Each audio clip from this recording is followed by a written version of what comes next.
श्रीराम. नमस्कार भाविक श्रोते हो. तर आता रावणाने कुंभकर्णाला उठवण्याचे ठरवले आहे, पण कुंभकर्णाला उठवणे ही सोपी गोष्ट नव्हती, अत्यंत अवघड गोष्ट होती. कारण की कुंभकर्णाची भूक ही अफाट भूक होती आणि त्याला झोपेतून उठवल्याबरोबर त्याला खायला लागत असे, प्यायला लागत असे आणि बकासुराच्या दसपट खाणारा असा कुंभकर्ण होता. त्यामुळे कुंभकर्णाला उठवण्या अगोदर त्याच्या खाण्याची, त्याला जे मांस लागत असे त्याची तयारी करून ठेवावी लागत असे. त्यामुळे रावणाच्या राक्षसांनी जंगलातील अनेक पशु पक्ष्यांना मारून त्यांच्या मांसाचा एका पर्वता एवढा मोठा ढीग तयार करून ठेवला होता.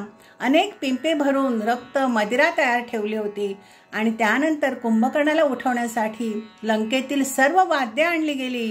ढोल, मृदुंग, ताशा सर्व आणले गेले आणि ती जोर जोरात वाजवण्यात आली. त्या आवाजाने अनेक पशु पक्षी घाबरले हो, सैरावैरा पळू लागले, उडू लागले, पण कुंभकर्ण काही उठला नाही. त्यानंतर श्रीलंकेतील सर्व हत्ती, घोडे, उंट यांना त्यांच्या मालकासह आणण्यात आले आणि त्या मालकांनी आपल्या त्या प्राण्यांना, हत्ती, घोडे, उंट यांना ताडण केलं. वेदनेने ते प्राणी ओरडू लागले, पण कुंभकर्ण काही उठला नाही.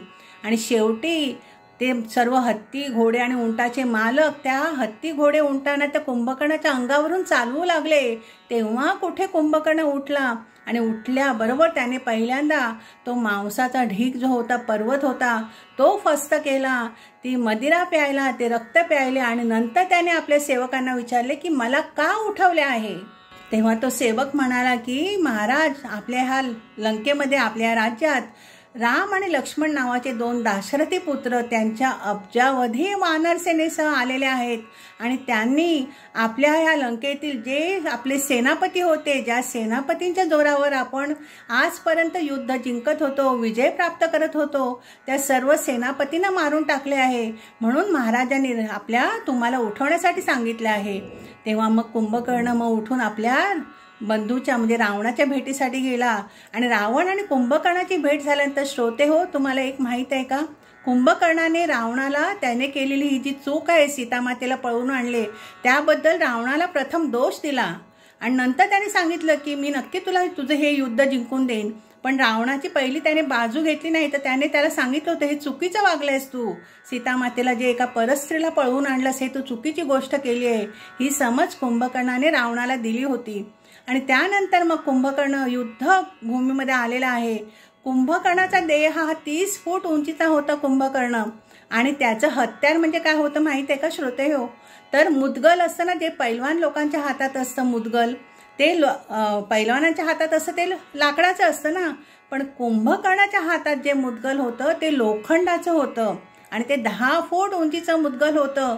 आणि त्या मुदगलाच्या सहाय्याने कुंभकर्णाने अनेक वानरांना अतिशय क्रूरतेने मारलेला आहे. ते सर्व वर्णन मी करत नाही, पण शेवटी ते मुदगल त्या कुंभकर्णाने आपल्या प्रभू रामरायांच्या दिशेने फेकले असता रामरायांनी एक बाण मारला आणि त्या कुंभकर्णाच्या मुदगलाच्या ठिकऱ्या झाल्या.